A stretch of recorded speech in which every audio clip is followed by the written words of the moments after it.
Hey there, and welcome to the Good Stuff Podcast. On this episode, I sat down with Dr. Zack Howard, and we chatted about the Marysville School District. He is the superintendent for our school district here in Marysville. Had him on before the start of the school year and wanted to bring him in and see what's going on. My goal is to have a quarterly update with a representative from the schools to stay up to date myself and hopefully share that good stuff with you, the audience. So let me know what you want to hear from the schools, and hopefully we'll have them on here in another 3 or 4 months to see what's going on. But just in case you're new here, my name is Derek Schwinn, host of the Good Stuff Podcast and Good Stuff Marysville. It started as an opportunity for me to sell people on why this is a good place to live. Been a real estate agent for many years, and also created a marketing company where, in general, I like helping people tell their story. Whether it's here on the podcast, talking about the good stuff they got going on, helping you sell your house, marketing the story of your house for the next buyer, or if it's a business that you've got to support, love to help you with marketing efforts there. But until then, here's the episode. All right. Well, thanks for coming back. It's a pleasure to be here, Derek. All I always enjoy my time here speaking with you during the podcast. Fun stuff. And so just in case you haven't seen the previous episode or you're not aware, you want to introduce yourself to the folks? Yeah, I'm Dr. Zack Howard, first year superintendent here in Marysville Exempted Village Schools. Mm-hmm. And here a little more relaxed than last time. Yeah, absolutely. You know, when we spoke the last time, we were just a week or two out from the $5.5 million operating levy that was going to be on the ballot, and having that passed, it offered a lot of relief. Certainly not out of the woods, but it certainly changed the dynamics coming in. We're not continuing to reduce programs and staffing. It creates more stability for our district and what we can offer our students. So that was a tremendous blessing, and super appreciative of the community for supporting the schools. Yeah, and obviously in hindsight, but weren't sure what the numbers were going to be, but I feel like they were. You know, I assumed it was going to be a little closer than that, but it was pretty good support. I agree. You know, it was nice to monitor, you know, sort of the ticker as the votes were tallied, and I absolutely agree with you. You know, you thought that it would be close. But I think, you know, it passed overwhelmingly. And again, thank you to our community for showing up and supporting the schools. Good stuff for sure. Absolutely. Mm-hmm. So what are we in November? So 5 months, 6 months in to a new school district. Well, what we would say not new to you, but sure. Well, what old is reacquainted? There we go. Reacquainted. Yeah. That's a good word. Yeah. Since you grew up here. How has it been back? And what? It's been a real blessing, Derek. I'd like to tell a story about this fall. I was at a volleyball game in the high school, and I see one of our athletes out on the court, and I'm like, that is who is now Amber Dodge West, right? But I was like, that's got to be Amber Dodge's daughter. And we graduated together, but it's just little stories like that, little things that come up, and it's you know, you want to get to know the community you serve, the students that are in it, and there's just something extra special about seeing the kids of your peers that you went through school with together. Just, you know, it makes the work that much more meaningful, and I'm grateful that I got back when I did, when I'm still able to see kids that I grew up with, their kids coming through the school system. I'm glad you say kids you grew up with. I still feel like I'm a kid too. So do I, Derek. I like it. Yeah. There's something that makes it feel, you know, more like home and whatnot when you see familiar faces, and I do enjoy that. It makes me feel old, but I say, man, wait, that's their kid. Right. You know, head flashes back to many years ago. This morning we had. You know, with no school today, our staff is having professional development, but our business program at the high school held their National Honor Business Society or National Business Honor Society induction ceremony. And so a lot of great kids. You know, our staff and the business department and what they do is phenomenal. But I saw Chad Claridge there, and you know, social media is great, keeping up on with one another, but you know, so there's still even several months in now, I'm still seeing people for the first time that I really wanted to see and Mhm. reconnect with. So it was great. His daughter was there, and she did a great job, in her category or speaking as far as the induction ceremony went. But it's just little things like that that make it extra special. For sure, for sure.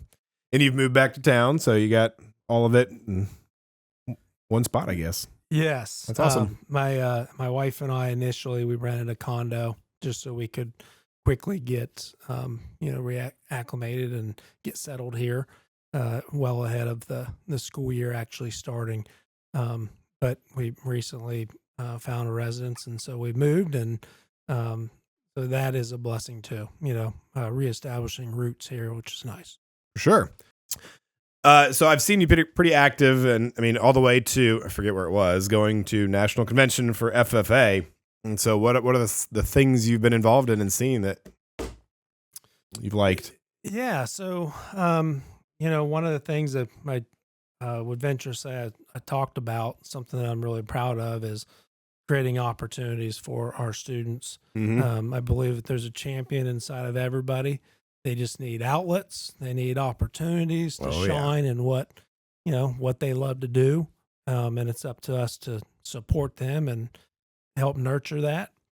And so most recently, like some of the thoughts that come to mind is the Putnam County Spelling Bee was held at the Avalon Theater last weekend, and I continue to be absolutely floored. Fantastic show. Yeah, it really was funny. But just the level of the program for high school, I just continue to be floored and love to support that. We have the Cinderella Youth Edition this evening, so hopefully everybody that will probably hear this podcast, I hope you took advantage of attending. Yes, my wife this morning said there were only 40 seats left, so get them now. Yep, get on it. But to your point, I did go with our FFA chapter to Indianapolis. Okay, that's where it was. Something that I wanted to do for a long time, to actually see the national convention. I've been to a state convention, and I'm always floored by those as well. FFA really does a good job of everything they do. They create leadership opportunities for students. So everything from parliamentary procedures, the public speaking, it's largely all student led and student run. And so when you see that on a national stage, I can honestly tell you it's as good as any convention I've ever attended. And then you realize these are student leaders that are pretty much putting this together. Putting it on, yep. I parked, and I'm walking into the convention center there, and I see the first chapter is from San Luis Obispo, California. And so I was like, you guys had a long haul here. But then, as I spent a day and a half there, you realize there's chapters from Puerto Rico, Hawaii, Alaska, literally all 50 states were territories. represented. So it's, I've been telling a lot of people, if you want to feel good about the future of our country, about student leaders, attend a FFA national convention, because it was all inspiring.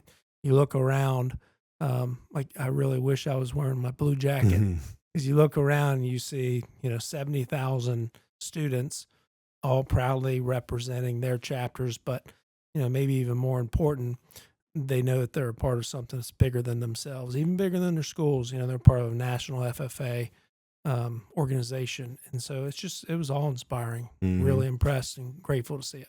For sure. And the leadership aspect's always interesting, because, you think the origins, future farmers of America, you don't really need much leadership in a farm. I mean, obviously you do, right, but compared to business clubs or whatever that you would have a track to go to a big corporation or whatever. But the well-roundedness of FFA definitely was something I enjoyed and got a lot from. And I remember going to national convention once myself. And yeah, good stuff. I'm grateful. So we have 3 staff that lead our FFA program here.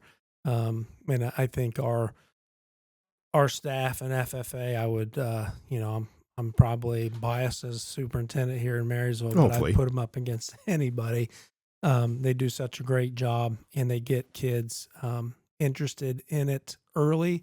And to your point, you think that it's all tied to farming, and of course that's where its roots, are established. But it's so much more than that. Public speaking, parliamentary procedure, soil judging, tree identification, uh, All the fun diesel stuff. engines, everything, right? And a lot of things that when you get old like us, those are experiences that students are definitely better for having had Stick with them. us. Yep, Yeah. for sure.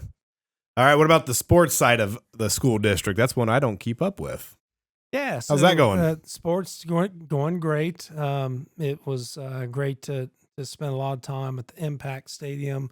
It's an awesome facility. Mm-hmm. I'm really proud of the football team and their efforts this year. We had Coach Young, first year coach. They were really right up until the week 9. They were right in it for the league division title. Made the playoffs, so super proud of them. And they played with a lot of heart and grit. So that was a lot of fun. Something that I love, Derek, it just takes me back is there's a lot of traditions here, some new, like seeing Script, Ohio with the band is really awesome. But so that wasn't there when you were there? It was not. Okay, so a few years after, done that it yet. was there when I was there. So yeah, I'm a little bit older. Not to say that. I wasn't implying that. I was just saying, there's just a couple years there. Yeah, our performing arts have always been, it's always been a feather in our cap as a district, and the band was no exception. But they were not doing Script, Ohio back in 1995 yet. So to see them roll that out, and what's neat is they don't do it every game. They bring it out for homecoming, which is special, and then they'll do it for senior night too. I also had a chance to go to the OMEA competition in Piqua. Thought our kids did great. They earned an excellent rating there. But back to the sports, I had the great opportunity going out and watching our kids soccer, cross country, all the sports. And surprisingly, we're gearing up for basketball, swimming, bowling, all the things here in the winter, wrestling, of course. So there's the boys wrestling team's having a pancake breakfast tomorrow. So hopefully Coach Andrews doesn't run those guys too much or they weigh in before. But there'll be a pancake breakfast tomorrow morning. I'm looking forward to going to that. Derek, what I enjoy the most is getting to know the students, not just in and out of classrooms, but getting to know them outside of school on the fields, and it makes it a lot more rewarding to be there and root them on when you know about these kids. Make it personal, and that's sitting in on an interview originally. That was one thing I took from that, and that was one thing I valued, and whatever my opinion was in those situations of really leadership in the community, being community oriented and the value of those things, and not so much just the academics, but also the personal connection side. So yeah, we want our kids to be well rounded, right? Great co-curricular, extracurricular, providing them with opportunities, pathways that are leading toward sustainable jobs, good family wages, things like that. all the stuff. It all matters. For sure. And good quality relationships from staff is always good. So that's all I was speaking to. One of the things as superintendent is relationships are definitely paramount. And we can certainly talk more about that, but we also have to make sure our kids are performing well in the classroom and that they're able to compete. And so, every year the data comes in and, the report cards are always in arrears. And so this fall, we learned that we're a 4-star out of 5-star district. Very proud of that. Certainly, it's our goal to become a 5-star district, but we saw significant gains in ELA, especially in 6, 7, and 8th grade. So the middle levels saw really good gains in math almost across the board. We saw increased student achievement, higher averages across the board in all of our language arts and math tests over the state average. Of course, we aspire to be an excellent school, but I think the data, shows it bears out in that regard. And so, I'm proud of the work that the staff and the students are doing in the classroom. So I assume that's a pretty well-rounded, like 4 stars speaks to all the aspects of quality education. Yeah. And it usually every year there's a few new measures, and one of them is related to college, career, workforce, and military readiness. Mm-hmm. And so I think that as that is a score that districts get, and that'll continue to be parsed out, right? Of all the metrics, of course, we want a great graduation rate. We want our kids to show up and be at school, and our attendance is good, right? We want our kids to perform well, on the state test. But what are we doing to prepare our kids for what comes next? Because that is clearly one of our paramount goals. Mm-hmm. And if you look at all of the high schools in the region, people that we want to compare ourselves to, Dublin, Zolan, Tangies, Upper Arlington. Of course, we're proud to be in Marysville, right? But we also want our kids to be able to compete there. For sure. The high school had a great score. The early college high school had one of the best, metrics centered around the college career, military readiness in the whole region. So really proud of that. We're going to continue to put the hammer down, if you will, to try to make gains in there. Yeah, for sure. I've definitely noticed a switch. It seemed like for a while, it was just, I'm going to college. Here's the degree I'm going after. But I've heard a lot more. Nope, I'm doing something else. And I think that's valuable because not everybody can go to college. And it's always been my right. Well mixed and military and the whole nine. And one of the things that I'm seeing, and I think it's something that I certainly welcome, is the trades. Right, there's great opportunities for kids in the trades, and when you want things fixed, you want the expertise, working on engines, HVAC, all these things, welding. We need people that are trained to do this. And something that I'm grateful for is the partnership we have with Ohio High Point. I think they offer great programs there at the school. But the other thing is we're really fortunate in that we have such a large partnership with them, where we have the satellite programs in our district. And building. So that's something I'm grateful for.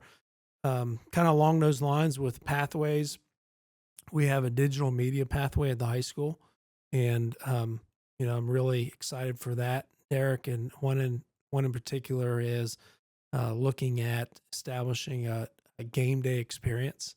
So, like, if you imagine if you go to like a Ohio State game at halftime sometimes, or maybe between quarters, they'll kind of call them infomercials, or they'll be like maybe quick 30-minute or 30-second segments that tout a program that is within the college. Oh yeah.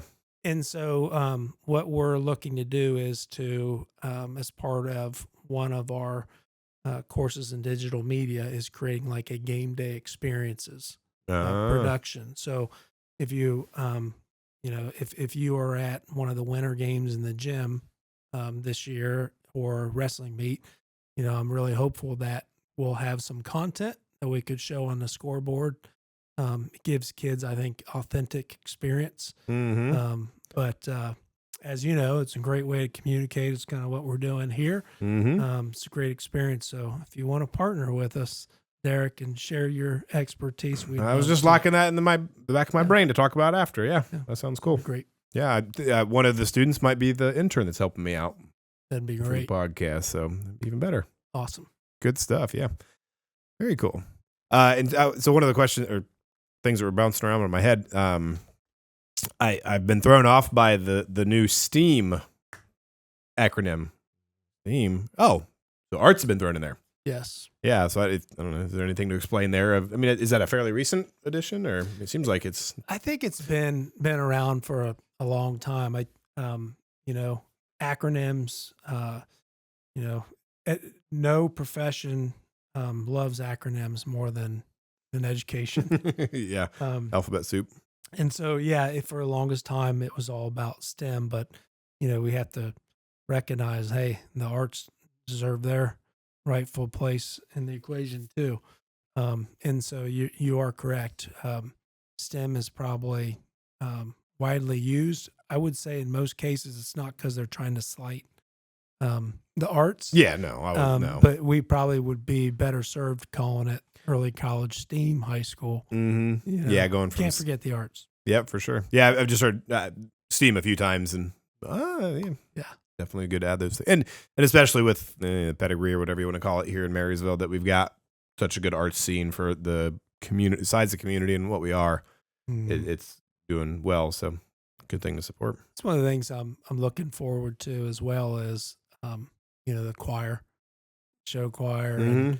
And, as the winter season rolls around and they start ramping up, I'm really excited about getting there and hearing them. I was I don't know, teased, I'd say a little bit, but it'd be a lot with attending Mamma Mia and just the talent we have here locally. It's amazing. So I know that's a partnership with local businesses and studios, but our staff and families. I mean, it's really something special, and I'm grateful for. Well, that's what I was thinking of earlier. My wife being involved in some of those, and my exposure to that, and Mr. Ahern coming from High Point, and the connection that he and Bree have, and the partnership they've created in working. They seem to work really well together, and the two schools kind of seem to bring different, from afar anyway, seem to bring different assets and positives that doing pretty good. Yeah. And that's one of the things too that I'll always be really mindful of is, at the end of the day, we are one school district. And while we have two great campuses that serve 9 through 12, trying to forge that collaboration and the sharing back and forth. And I've been really grateful to have witnessed that and observed it, and continue to try to forge ahead with that. Very good. So that's the kind of the end of the rainbow, so to speak. What about the start of it with Mini Monarch Academy? Switch to the younger kids? Yeah.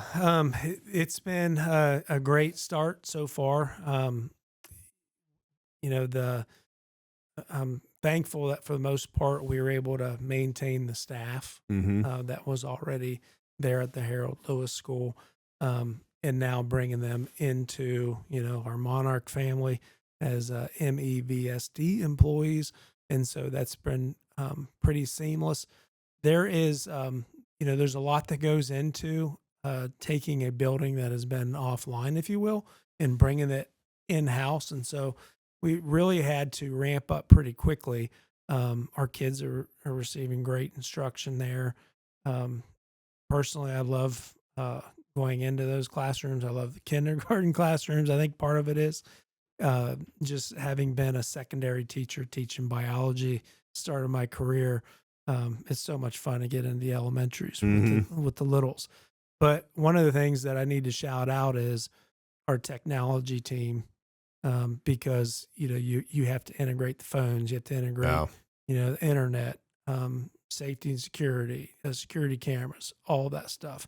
And it was a really quick ramp up for our staff that didn't change. So it's been great to bring the Mini Monarch Academy in the fold. And for the most part, because of the size of our district, we occupied the majority of the seats, if you will, there prior to becoming MMA. So it makes sense that we titled it the Mini Monarch Academy. And I don't know if you've seen the little cute lion logo, but I think they did a great job coming up with that too. Yep, I get it in emails. They come through for our youngest. Yeah, I mean, we've been Seems like it's been the same as it was last year prior to. So yeah, Yeah. seems seamless is an appropriate word. Yeah. What about enrollment? I guess that's a curiosity of. Yeah. So enrollment, we are slightly up with the inclusion of Mini Monarch Academy. I do think that you know this last year, I think we did lose some students, and I attribute that maybe in part to concern over the levy and what programs may be offered. Families were making decisions prior to that, but we are seeing steady enrollment. We continue to see that. Some analysts. We've had a study completed, and we're going to continue to see steady enrollment for the next 15 years. If you drive around the community, that shouldn't be a surprise to anybody. There's still a lot of residential growth that's taking place. That is for sure. Like you said, I don't think it's going to slow down. It might slow down, but still going to be a thing for a while. Well, it's communities. If you are not growing, and as a school district, if you're not growing, that's always a concern. And when I was in, up north in Mount Gilead, it was always a concern because our enrollment was declining year after year. And, you don't want to be declining. You want to be growing. And so I am grateful for that. At the end of the day, it's like I heard somebody one time say, I'm happy to pay my taxes. It means I made money. Yeah. If you're growing, it means people want to be here. It's a good place to be. That's right. Is the correlation. Yeah. Very good. Is that a good place to segue into the finance side of everything? Because obviously as we're growing, that brings a lot of things with it. And we obviously just went through a levy not that long ago. Yeah, we did. There's a lot of concern out there because there was the recent reappraisals, and I think everybody agrees that we have to do something to solve this school funding concern. Local property taxes do shoulder, I think, a very large amount of the burden, if you will, or share. I won't call it burden, but share of educating kids. And so over time, you've seen the percentage of state revenue and the local. It used to be more equal, and you're starting to see more and more of that be on the backs of the property owners, farmers, here locally. So that is goes without saying. That's a challenge, and there's a lot of legislation that is out there that could negatively impact, local finances. House Bill 186 is one of those where, basically they would cap the inflationary increase, if you will, based on the reappraisals. But one of the things that have kept schools afloat is being able to grow that increased revenue as property values go up. And so, the funding has to come from somewhere, right? And so, I think every superintendent advocates for their school and their students, and I've certainly done that and made that known. At least I hope so. But Derek, I am in no way saying that, hey, this property tax conversation doesn't need to be had, and we have to come up with something. It's just school funding has changed over the years. We've done so much to incentivize business growth, and I think that's necessary too. We need to have jobs for our families, but there's been less revenue that has come in to help fund schools that ultimately help provide their workforce. So it's a balance, and there's hopefully much smarter people than me that can help do that. But I'll always advocate for our kids, and I am mindful of the what our local taxpayers have to what part of that burden they have to carry, right? For sure. And something I'm very proud of is we are providing a lot of bang for the buck, so to speak, when you talk about costs per pupil, and the spending that we have. and we're seeing great results. I was going to say, and I remember from the levy conversations that, number one, like you said, the cost per student is really good.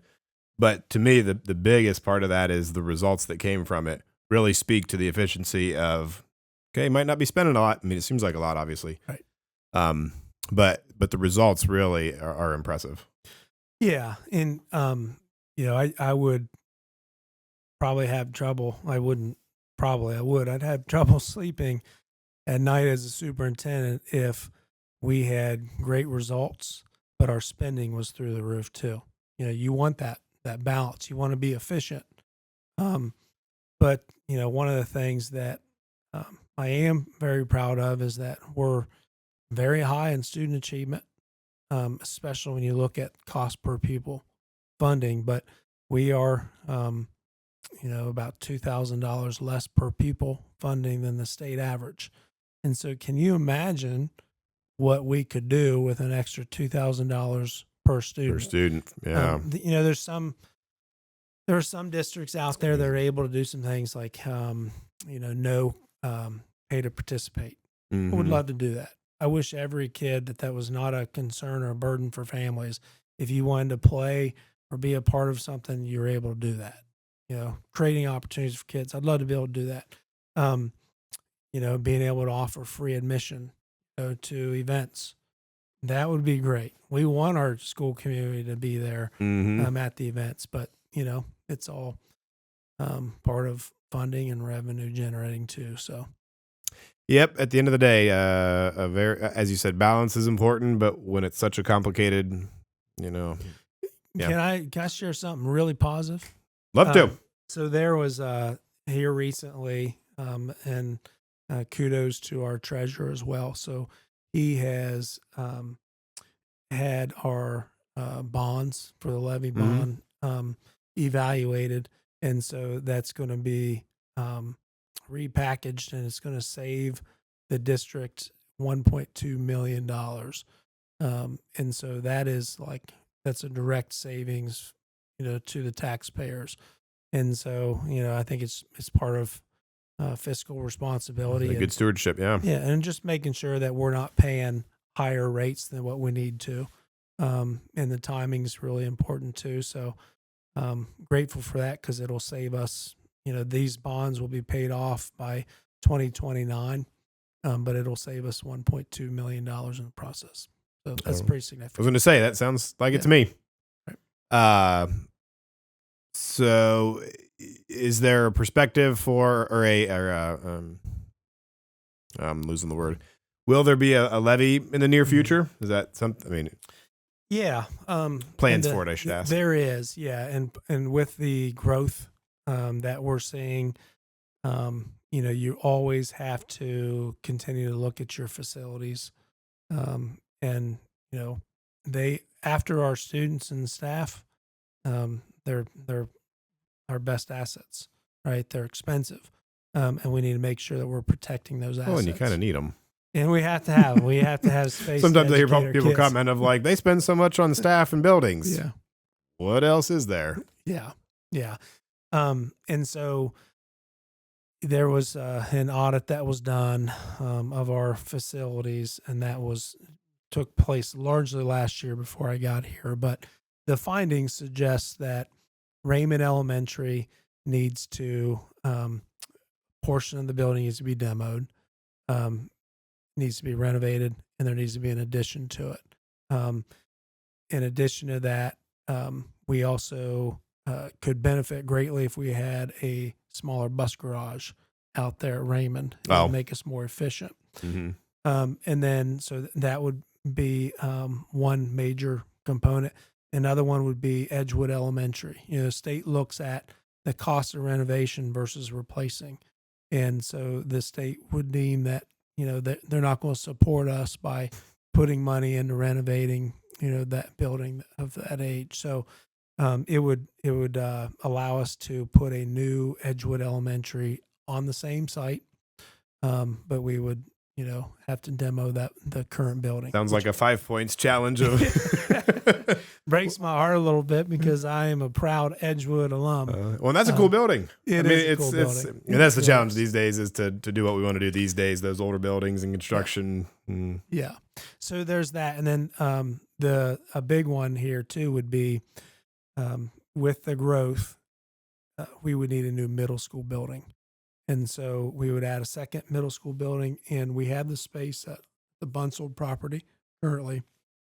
So we could have 2 middle schools on the same site. That would help with efficiency as well too. We already have the stadium, shared assets too. Yep. So that is a benefit. But we could then utilize Creekview Intermediate School as an elementary. Wow. And so right. So you would gain an elementary in that way too. And so it could also allow us, Derek, to reconfigure our grade bands, which would be large shift here. But when I went to school here, it was K5, 6, 7, 8, and then high school. Same here. Yep. So we'd get back to the way it was. That's always thrown me off when they change. I'm like, what is it now? Yeah. And there's there's value in that too, just for consistency. I think a lot of parents would probably say that in the 5th grade, they're not ready for their kid to go to the next intermediate or the next level. That's how I felt. And so there's that. But there could also be some efficiencies with like busing. Could eliminate a whole tier of routing students that we currently have with, high school, middle school, intermediate, and the elementary. They're saying, I assume scheduling and yes, as far as all that.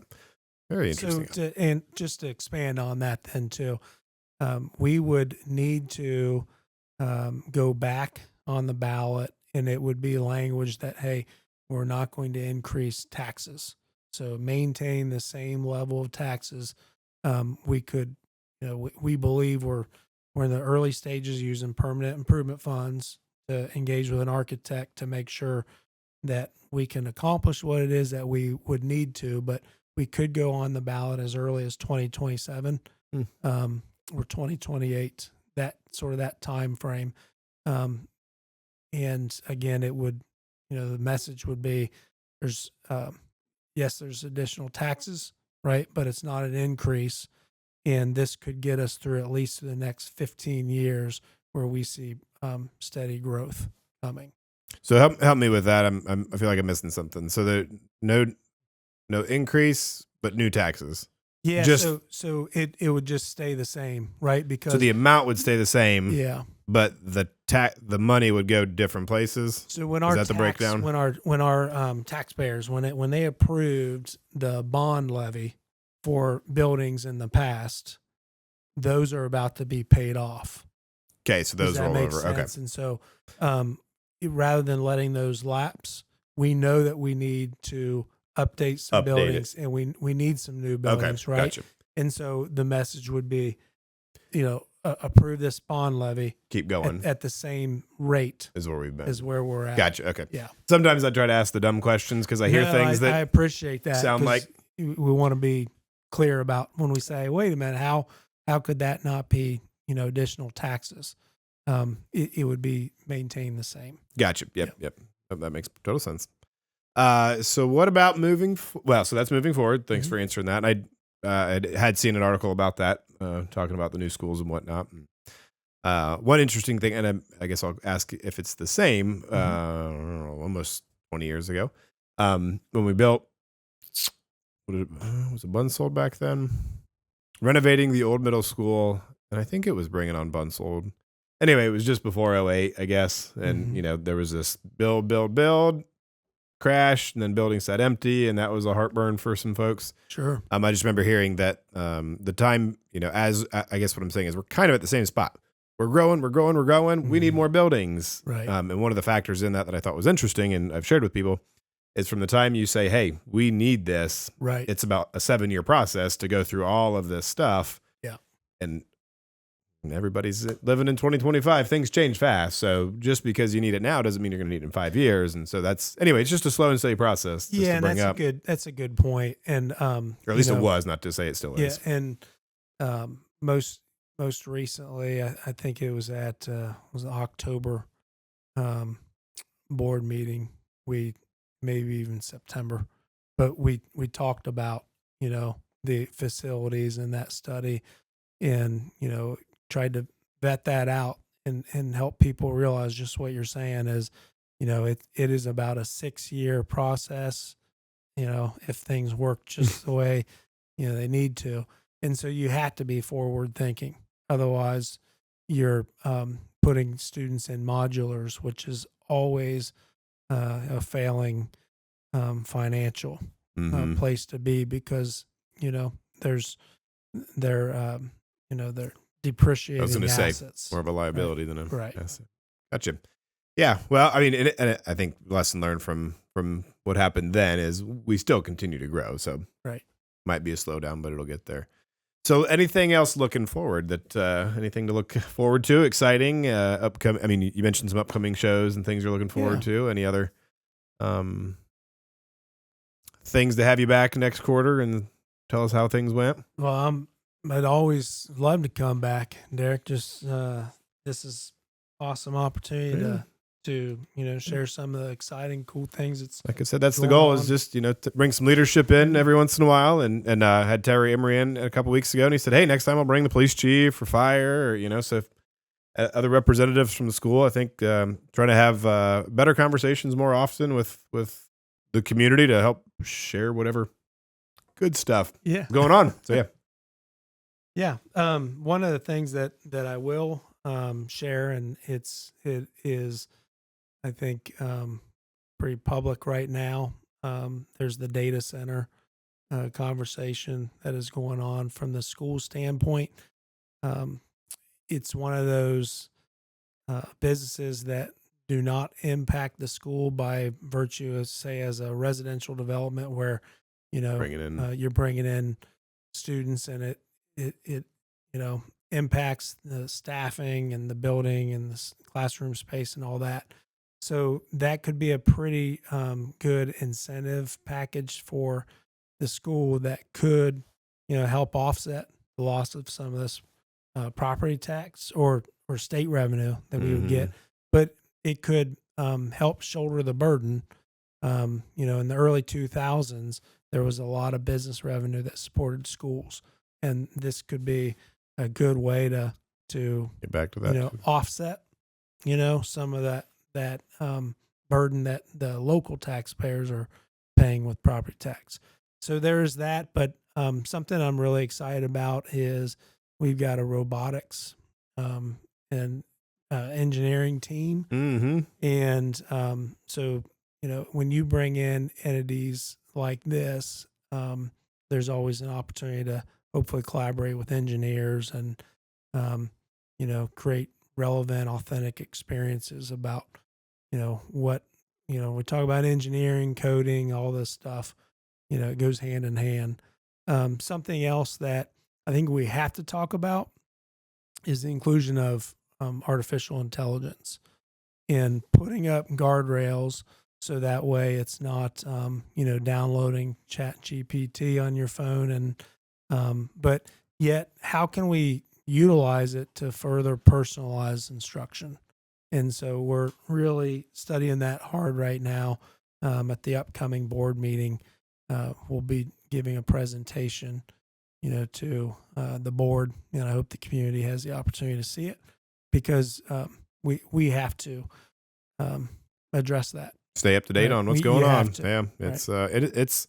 I mean, I remember when cell phones came into schools, and that was the debate of, okay, well, they're going to use it, so do we train them to be a resource?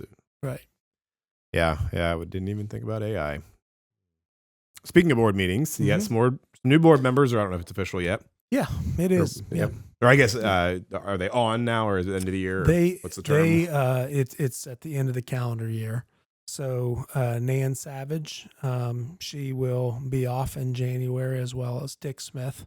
I'm very grateful to both of them for their years of service to the district.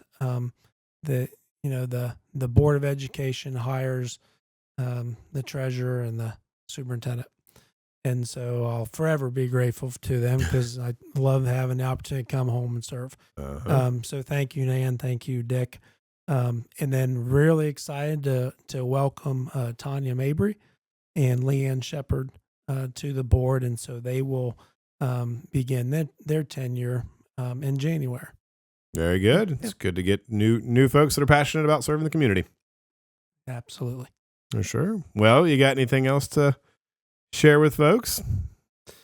I don't think so. Other than don't be a stranger. Come out and see us in the winter season, concert season.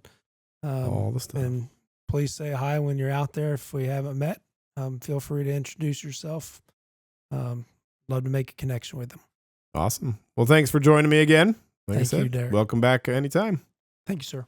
Appreciate it. Thank you for sticking around till the end. Hopefully you found some value in this. If you did, let us know in the comments somewhere what you valued, and maybe if you want to see somebody else or you want to come join me and share the room with me, love to have you. Talk about whatever good stuff you got going on. Until then, take care.